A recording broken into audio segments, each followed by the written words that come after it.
Et salut tout le monde, aujourd'hui on se retrouve pour une nouvelle vidéo des dieux théorie et pratique avec Agni, le dieu du feu hindou. Alors Agni c'est un mage, donc vous allez principalement le retrouver sur la mid lane, à la limite la solo, mais 90% du temps ce sera votre mid laner.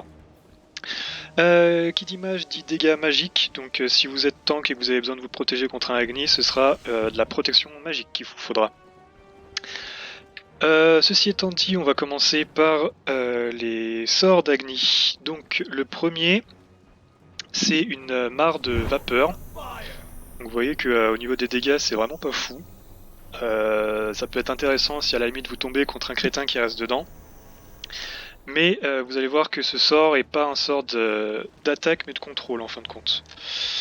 Je vais vous expliquer ça grâce aux 2 de Agni qui est une vague de flammes que vous envoyez en avant. Voilà.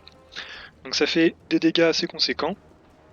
Et l'avantage, c'est que Agni a un combo qui est avec son 1. C'est-à-dire que si vous placez votre 1 et que vous lancez un sort dedans, voilà. S'il y a un dieu qui est dans la vapeur, il va être stun. Donc le stun, si je me souviens bien, voilà, c'est 1 seconde. Donc c'est pas un stun très très long, ce qui lui permet pas d'être un support, mais c'est un stun qui va vous permettre de pouvoir placer d'autres sorts par la suite.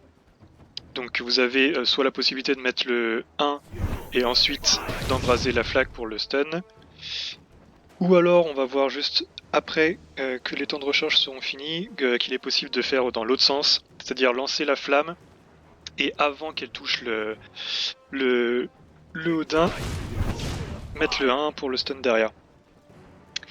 Donc c'est à vous de voir comment vous préférez le jouer, mais vous verrez que le 1, personnellement, et je crois que beaucoup de gens le jouent comme ça, ce combo avec l'ult.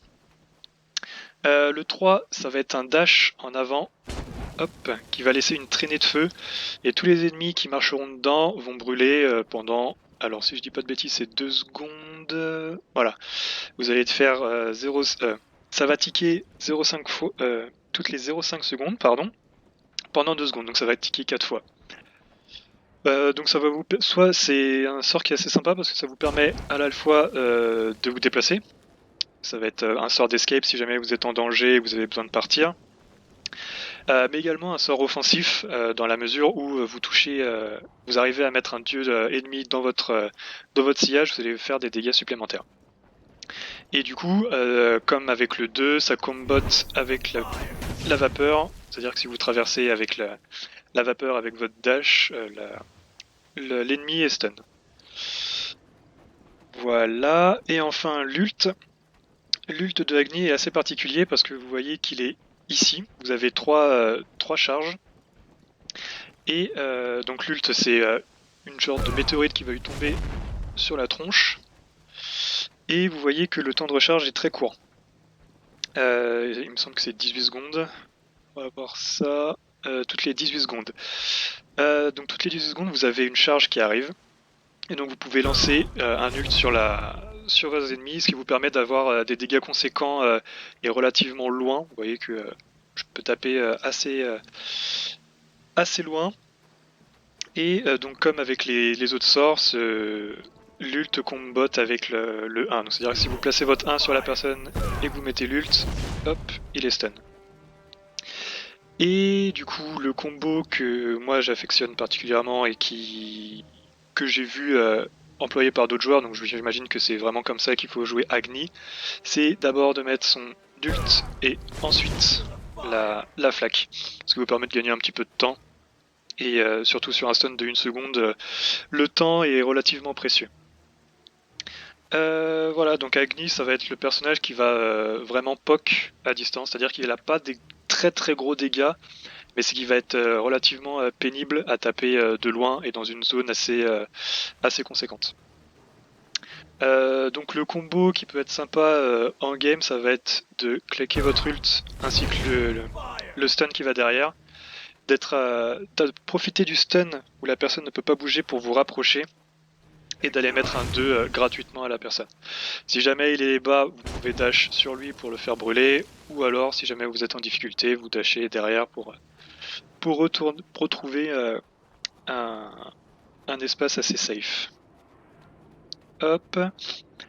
Donc au niveau des spells, vous savez tout. Agni est relativement simple à comprendre en fin de compte. Une fois que vous avez compris comment le stun fonctionne, c'est un personnage qui est très simple à jouer. Et enfin le passif que vous voyez ici. Alors à chaque auto qui fonctionne, vous voyez que le passif gagne une charge, 2, 3 et 4. Et à la quatrième charge, donc vous avez votre passif qui est complété, qui est ici. Et votre prochain 2 ou ult va faire des dégâts supplémentaires. En fait, vous brûlez la cible, ça le système de brûlure, et vous faites des dégâts périodiques. Alors, je vais plus les. Après 4 attaques, toutes les 0,5 secondes pendant 3 secondes. Donc, en fait, vous allez ticker 6 fois. Donc, vous voyez que c'est. En fin de compte, ça vous fait un mini sort supplémentaire à chaque fois que vous avez votre passif actif. Donc, c'est pas indispensable, c'est-à-dire que c'est pas ce qui va faire que Agni va être extrêmement fort, mais ça fait des dégâts supplémentaires, et du coup sur certains fights ça peut vous permettre de... Vous voyez, ça tique. Sur certains fights ça vous permet de prendre des kills, ou alors d'affaiblir assez les adversaires pour laisser vos alliés prendre les kills à votre place. Donc encore une fois, c'est un passif qui est pas hyper fort, mais qui a son intérêt.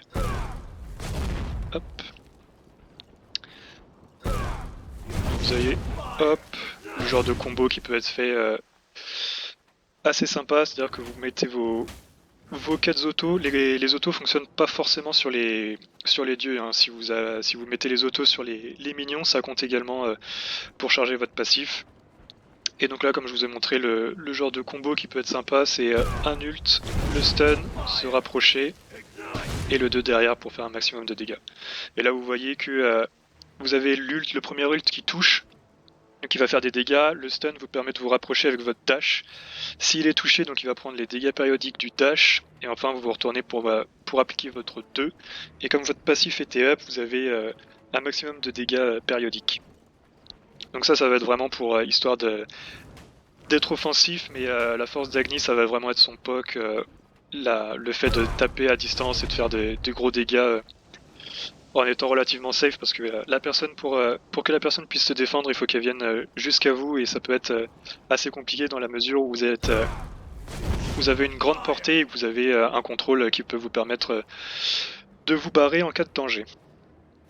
Voilà, donc au niveau des sorts, c'est à peu près tout ce qu'il y a à dire. Donc on va passer aux items. Chose que j'avais pas faite avec Achille, mais c'est parler des reliques. Alors après, sur un guerrier, personnellement, j'aime bien mettre une médite, ça permet d'utiliser pas mal de mana en early et récupérer de la mana facilement.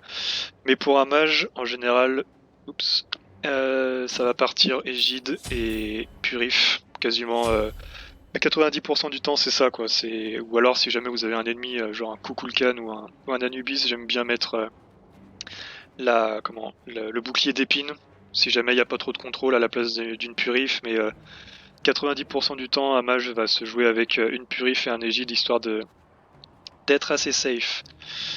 Au niveau du build, alors avec Agni, l'intérêt c'est son ult, donc personnellement j'aime beaucoup prendre de la CDR, histoire d'avoir l'ult le plus rapidement possible, le plus souvent possible.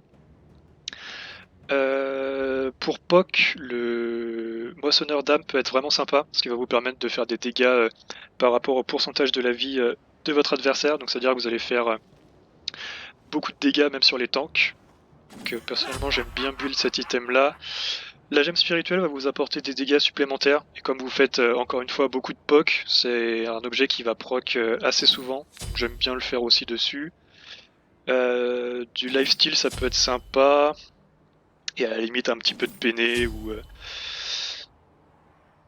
à la limite, qu'est-ce que je pourrais retirer? Vous pouvez prendre le bâton de Teuti aussi, qui peut être intéressant avec Agni, parce que il va... vos sorts vont gagner 25% de puissance en plus si vos adversaires sont en dessous de 50%, et le but d'Agni, c'est comme on l'a vu tout au long de la vidéo, c'est le POC. Donc en fin de compte, vous allez... le POC, en fait, c'est vraiment retirer de la vie à l'adversaire, mais pas d'un coup, c'est faire ça sur la durée. Donc c'est-à-dire que plus vous allez le taper, et plus avec le bâton de TUT il va prendre cher. Vous voyez, hop. Bon, là j'ai raté. J'ai raté mon dash, mais vous voyez un peu la force d'Agni, et là la gemme spirituelle qui proc, qui va faire des dégâts supplémentaires et vous heal, donc c'est un item qui est vraiment pas mal pour Agni, je trouve. Et puis voilà, et puis bah, comme je l'ai dit sur Achille, au niveau des builds, c'est vraiment à vous de voir ce que vous avez envie de jouer en fin de compte. Si vous avez envie de jouer Agni avec de la vitesse d'attaque pour faire proc son passif très vite, libre à vous, c'est pas hyper utile, mais ça peut être marrant à jouer. Après moi vraiment ce que je vous conseille, ça va être la CDR, donc avec le pendentif de Chronos, la gemme spirituelle et les bots, comment le donc vous voyez, tout à l'heure c'était 18 secondes de temps de recharge, là on est à 10 secondes, ce qui vous permet d'avoir vos ults vraiment très très rapidement, toutes les 10 secondes, c'est assez insane quoi. Donc voilà, si j'ai un conseil à vous donner avec Agni au niveau du build, ça va être CDR et puis pénétration pour pouvoir faire des POC assez conséquents. Donc voilà, Agni c'est vraiment pas un personnage très difficile à comprendre, comme je l'ai dit, une fois que vous avez compris comment fonctionne le stun, c'est relativement facile à prendre en main. Du coup on va s'arrêter là pour cette vidéo, et puis je vais essayer de sortir une vidéo très prochainement sur une partie où je vais jouer Agni en joute sans doute, histoire de vous montrer un peu qu'est-ce que ça peut donner en pratique et sur une game. Voilà, bah du coup portez-vous bien et puis à bientôt sur la prochaine vidéo. Ciao ciao.